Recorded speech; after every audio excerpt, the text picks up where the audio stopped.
സർവം ശ്രീകൃഷ്ണാർപ്പണമസ്തു. ശ്രീമദ് ഭാഗവത ജ്ഞാനയജ്ഞം ശ്രീമദ് ഭാഗവതം മൂലഗ്രന്ഥത്തെയും കിളിപ്പാട്ടിനെയും താരതമ്യം ചെയ്തുകൊണ്ടുള്ള ഒരു പഠനമാണ്. ദശമസ്കന്ധത്തിലാണ് നാം ഇത് ആരംഭിച്ചിരിക്കുന്നത്. ദശമസ്കന്ധത്തിലെ 1-ാമത്തെ അധ്യായത്തിലെ 42 ശ്ലോകങ്ങൾ വരെ നാം മനസ്സിലാക്കി കഴിഞ്ഞു. ആഘോഷപൂർവം ദേവകി ദേവിയെ വിവാഹം ചെയ്ത് സ്വഗ്രഹത്തിലേക്ക് മടങ്ങവേ ആ തേർ തെളിച്ചുകൊണ്ടിരുന്ന കംസന് ഒരു അശരീരി വാക്ക് കേൾക്കുന്നു. സഹോദരിയുടെ 8-ാമത്തെ പുത്രൻ നിന്റെ അന്തകനാകുമെന്ന്. അപ്പോൾ കോപാകുലനായി ദേവകി ദേവിയെ വധിക്കുവാനായി ഉദ്യമിക്കുന്ന കംസനെ തടഞ്ഞുകൊണ്ട് വസുദേവർ പറയുന്ന ഭാഗമാണ്. 43-ാമതും 44 ശ്ലോകങ്ങൾ നമുക്ക് മനസ്സിലാക്കാം. ജ്യോതിർയഥൈവോ ഉദകപാർത്ഥിവേശ്വത സമീരവേഗാനുഗതം വിഭാവ്യതേ ഏവം സ്വമായാരിജിതേഷു അസൗ പുമാൻ ഗുണേഷു രാഗാനുഗതോ വിമുഹ്യതി.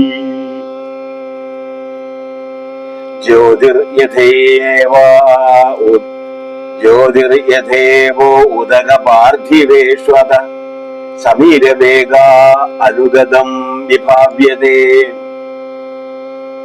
ഏവം സ്വമായാരജിതേഷു അസൗ പുമാൻ ഗുണേഷു രാഗാനുഗതോ വിമുഹ്യതി.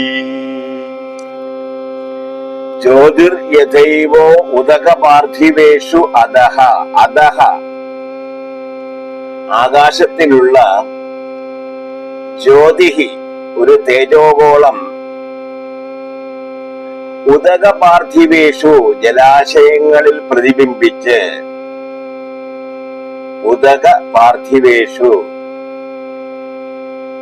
ജലാശയങ്ങളിൽ പ്രതിബിംബിച്ച് യഥായേവ എപ്രകാരം സമീരവേഗാനുഗതം സമീരൻ കാറ്റ് സമീരവേഗ അനുഗതം കാറ്റടിക്കുന്നതിനനുസരിച്ച് ഇളകുന്നതായും മറ്റും വിഭാവ്യതേ തോന്നുന്നുവോ. ജ്യോതിർയഥൈവോ ഉദകപാർത്ഥിവേഷു അധ. അധ സമീരവേഗാനുഗതം വിഭാവ്യതേ ജ്യോതിർയഥൈവോ ഉദകപാർത്ഥിവേഷു അധഃ.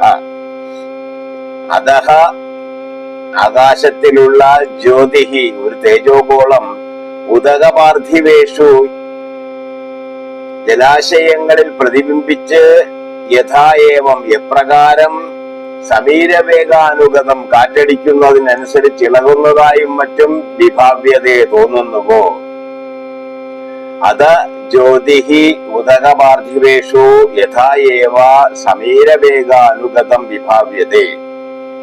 ആകാശത്തിലുള്ള ഒരു തേജോഗോളം ജലാശയത്തിൽ പ്രതിബിംബിച്ച് എപ്രകാരം കാറ്റടിക്കുന്നതിനനുസരിച്ച് ഇളകുന്നതായും മറ്റും തോന്നുന്നുവോ. ഏവം അതേവിധം അസൗ പുമാൻ ഈ ജീവൻ സ്വമായാരജിതേഷു തന്റെ അജ്ഞാനത്താൽ നിർമ്മിതമായ ഗുണേഷു ഭൗതിക ശരീരങ്ങളിൽ രാഗാനുഗതഃ പ്രതിബിംബ ന്യായേന പറ്റി നിന്നുകൊണ്ട് വിമുഹ്യതി മോഹിക്കുന്നു. ഏവം സ്വമായാരജിതേഷു അസൗ പുമാൻ ഗുണേഷു രാഗാനുഗതോ വിമുഹ്യതി. ഏവം അതേവിധം അസൗ പുമാൻ ഈ ജീവൻ സ്വമായാരജിതേഷു തന്റെ അജ്ഞാനത്താൽ നിർമ്മിതമായ ഗുണേഷു ഭൗതിക ശരീരങ്ങളിൽ രാഗാനുഗതഃ പ്രതിബിംബന്യായേന പറ്റി നിന്നുകൊണ്ട് വിമുഹ്യതി മോഹിക്കുന്നു. അധഃ ജ്യോതിഹി ഉദകപാർത്ഥിവേഷു യഥായേവ സമീരവേഗാനുഗതം വിഭാവ്യതേ ഏവം അസൗ പുമാൻ സ്വമായാരചിതേഷു ഗുണേഷു രാഗാനുഗതഃ വിമുഹ്യതി. ആകാശത്തിലുള്ള ഒരു തേജോഗോളം ജലാശയങ്ങളിൽ പ്രതിബിംബിച്ച് എപ്രകാരം കാറ്റടിക്കുന്നതിനനുസരിച്ച് ഇളകുന്നതായും മറ്റും തോന്നുന്നുവോ, അതേ വിധം ഈ ജീവൻ തന്റെ അജ്ഞാനത്താൽ നിർമ്മിതമായ ഭൗതിക ശരീരങ്ങളിൽ പ്രതിബിംബന്യായേന പറ്റിരുന്നുകൊണ്ട് മോഹിക്കുന്നു. ഇതാണ് 43-ാമത് ശ്ലോകം. ഇനി 44-ാമത് ശ്ലോകം നോക്കാം. തസ്മാത് ന കസ്യചിത് ദ്രോഹമാചരേത് തഥാവിധഃ ആത്മനഃ ക്ഷേമമന്വിച്ഛൻ ദ്രോഗ്ധുർവൈ പരതോ ഭയം.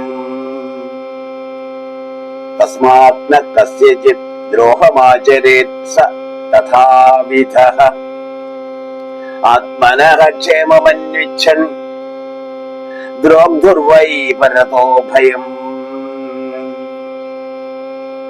തസ്മാത് അതിനാൽ, തഥാവിധഃ സ അപ്രകാരത്തിലുള്ള അവൻ, ആത്മനഃ ക്ഷേമം തന്റെ നന്മയെ അന്വേച്ഛൻ ഓർത്തുകൊണ്ട്, തസ്മാത് തഥാവിധഃ സ അതിനാൽ അപ്രകാരത്തിലുള്ള അവൻ, ആത്മനഃ ക്ഷേമം തന്റെ നന്മയെ അന്വേച്ഛൻ ഓർത്തുകൊണ്ട്, കസ്യചിത് ഒരാൾക്കും ദ്രോഹം ന ആചരേത് പ്രവർത്തിക്കരുത്, ദ്രോഗ്ധു ദ്രോഹം ചെയ്യുന്നവനും, പരതഃ അന്യങ്കൽ നിന്ന് അല്ലെങ്കിൽ പരലോകത്തിൽ നിന്ന്, ഭയം വൈ ഭയം സംഭവിക്കുമെന്നത് തീർച്ചയാണ്. ദ്രോഹം പ്രവർത്തിക്കരുത്. അങ്ങനെ ദ്രോഹം പ്രവർത്തിക്കുന്നവന് പരലോകത്തിൽ നിന്ന് ഭയം സംഭവിക്കുമെന്നത് തീർച്ചയാണ്. അതാണ് തസ്യാത് ന കസ്യചിത് ദ്രോഹമാചരേത് സ തഥാവിധഃ ആത്മനഃ ക്ഷേമമന്വിച്ഛൻ ദ്രോഗ്ധുർവൈ പരതോ ഭയം. തസ്മാത് തഥാവിധഃ സ ആത്മനഃ ക്ഷേമം അന്വിച്ഛൻ കസ്യചിത് ദ്രോഹം ന ആചരേത് ദ്രോഗ്ധോ പരതഃ ഭയം വൈ. അതിനാൽ അപ്രകാരത്തിലുള്ള അവൻ, എപ്രകാരത്തിൽ ഒരു ശരീരത്തിൽ അതിന്റെ ഭൗതിക ഗുണങ്ങളിൽ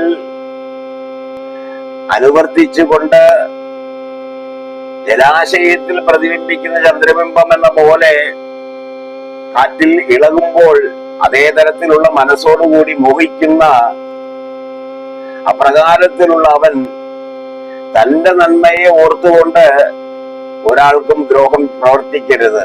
അങ്ങനെ പ്രവർത്തിച്ചാൽ അവൻ പരലോകത്തിൽ നിന്ന് ഭയം അവനുണ്ടാകുമെന്ന് തീർച്ചയാണ്. ഇതാണ് 43-44 ശ്ലോകങ്ങളുടെ അന്വയക്രമമുള്ള അർത്ഥം. ഇനി ഇതിന്റെ ഈ 2 ശ്ലോകങ്ങളെ എങ്ങനെ തുഞ്ചത്താചാര്യർ കിളിപ്പാട്ടിലേക്ക് ആവിഷ്കരിച്ചിരിക്കുന്നു എന്ന് നോക്കാം.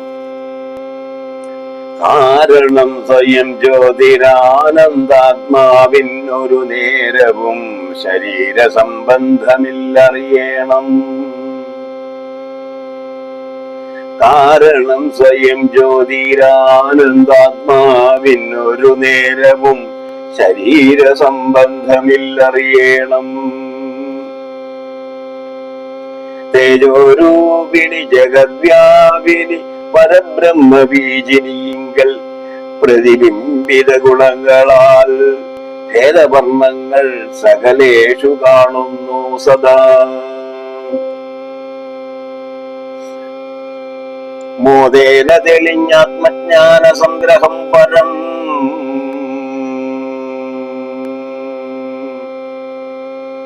നീ ഇതു വിചാരിച്ചു കണ്ടോ. പുനർ അനുജ്ഞേയമാത്മന തെളിഞ്ഞ് അല്ലാതെ മറ്റീ വണ്ണം പേയായ ദുരന്മേഷം അല്പജ്ഞന്മാരെ പോലെ മായാസംഭ്രമം നിനക്കല്ലിതു തോന്നിയിടേണ്ടു.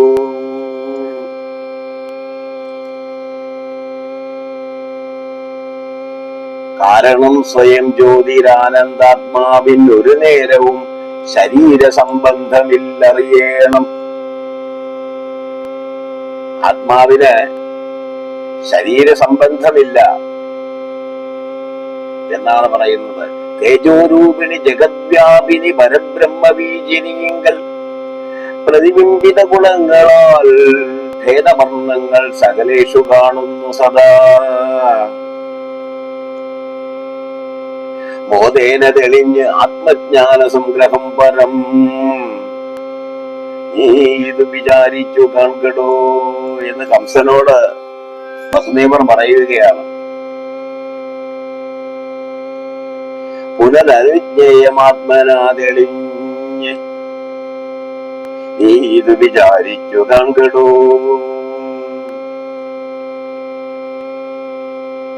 പുനരവിജ്ഞേയമാത്മനാ തെളിഞ്ഞ് അല്ലാതെ മറ്റീ വണ്ണം പേയായ ദുരുന്മേഷം ആത്മജ്ഞന്മാരെ പോലെ മായാസംഭ്രമം നിനക്കല്ലിത് തോന്നിയിടേണ്ടു.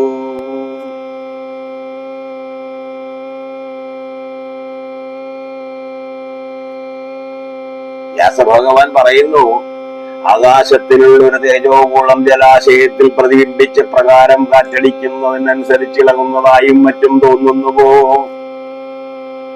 അതേ വിധം ഈ ജീവൻ തന്റെ അജ്ഞാനത്താൽ നിർമ്മിതമായ ഭൗതിക ശരീരങ്ങളിൽ പ്രതിബിംബന്യായേന പറ്റി നിന്നുകൊണ്ട് മോഹിക്കുന്നു. കാരണം സ്വയം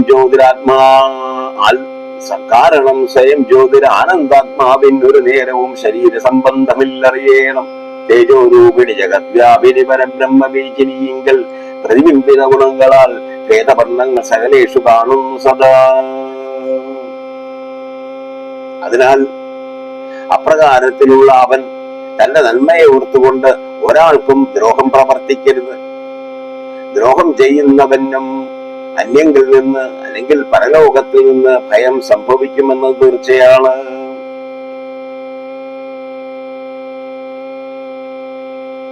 മോദേന തെളിഞ്ഞ് ആത്മജ്ഞാന സംഗ്രഹം പരം നീ ഇത് വിചാരിച്ചു നൽകണോ.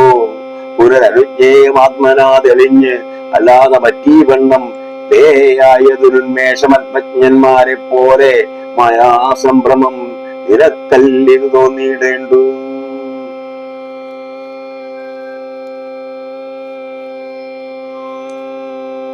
ഇതാണ് 43-44 ശ്ലോകങ്ങളുടെ